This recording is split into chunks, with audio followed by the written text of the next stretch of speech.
What up, boys, and welcome back to yet another video. So in today's Season of Discovery Gold Guide, we're taking a look at soloing dungeons. And before we dive into the specifics and why this can be so goddamn good, big thank you to every single one of you guys for the massive support on the complete Gold Guide for Season of Discovery. It's a guide that I made that features all the best tactics and the best possible gold farms to do in Season of Discovery. Even better, once you pick it up, it comes with a lifetime of free updates. So whenever there's a new phase for Season of Discovery, I just update the exact same gold guide with the best farms for that phase, and I ship it directly to your email. So if that sounds interesting and you haven't grabbed it up yet, make sure to check it out with the link down below in the description.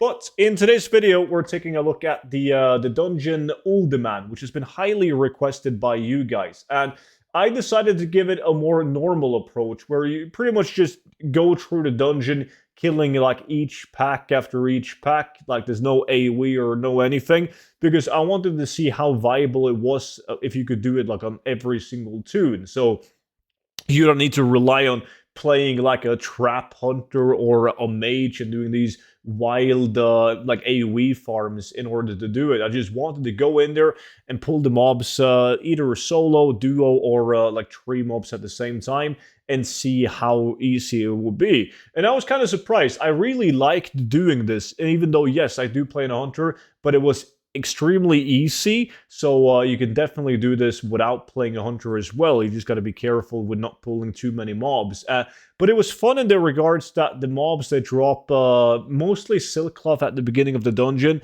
but the potential loot you can get from Uldaman is absolutely insane. The most expensive item in Season of Discovery drops in Uldaman. So it's just, you know, the thrill of the hunt by running Uldaman that really made it super fun to me.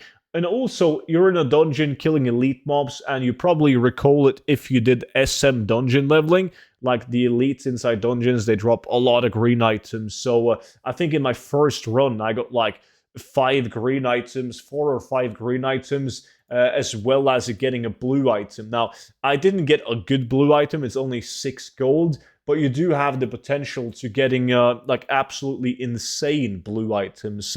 We're talking stuff like Pendulum of Doom. It hasn't even been seen on my realm yet, but I talked to some of the viewers of my live stream, and they had seen it on the auction house, ranging around 4,000 gold on the realm, because it's a 4 attack speed weapon, which is one of very few weapons in the entire game that has such a low attack speed. So it scales really well. If you do like an arms PvP warrior, it's a best in slot weapon.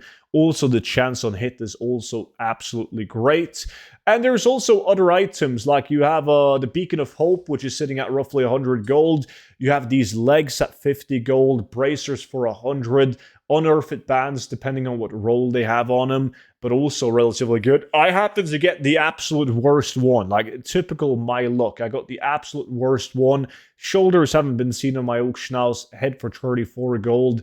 This one as well, the Miner Satin, the Papal Fess. Like these are extremely expensive items, armor items. And then you also have some of these items right here, with the Monolithic Bow is like 400 or 500 gold. Extremely good with strength and agility. You have the Bushmaster at 70 gold.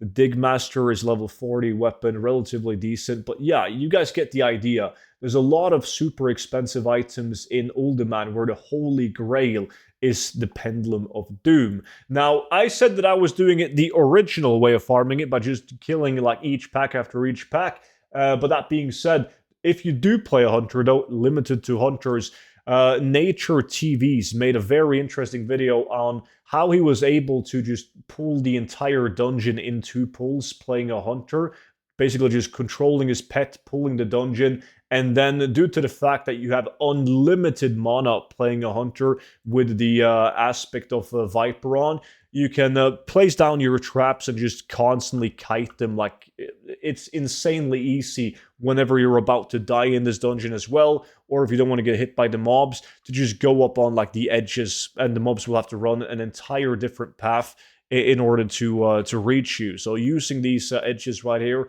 makes farming this dungeon super smooth. So if you guys play a hunter and you want to try that, I'm going to leave the video down below in the description so you can go and give it a go. But I definitely consider that regardless of what class you play, you should go and give Uldaman a try, because it's not as hard as it might sound out to be, like soloing a dungeon at your level. These mobs in the beginning start at level 37 and they go up into like level 40, 41. Most people, when it comes to doing Uldaman, they run the first couple of bosses. Like if you play Alliance, you kill Revelage and Ironaya, and then you just run out and reset. So keep that in mind. Also, if you, depending on your class, but there's a lot of like decent pre-raid bis items dropping from the first boss. So the first couple of bosses. So definitely, if you do decide to give it a go, please, for the love of God, if you get one of those expensive trash blue items, let me know down below in the comment section. I'd be super happy. I only know one guy in my community that has received a Pendulum of Doom, and I'm not sure if that was like confirmed or if he was just messing with me. But with that being said, I got plenty of cool Season of Discovery gold farms coming up, so just make sure that you are subscribed to my YouTube channel. That way you'll be notified whenever the video drops. With that being said though, don't forget to check out the complete gold guide for Season of Discovery, link down below, and I'll see you all back in at tomorrow's video. But until then, bye bye.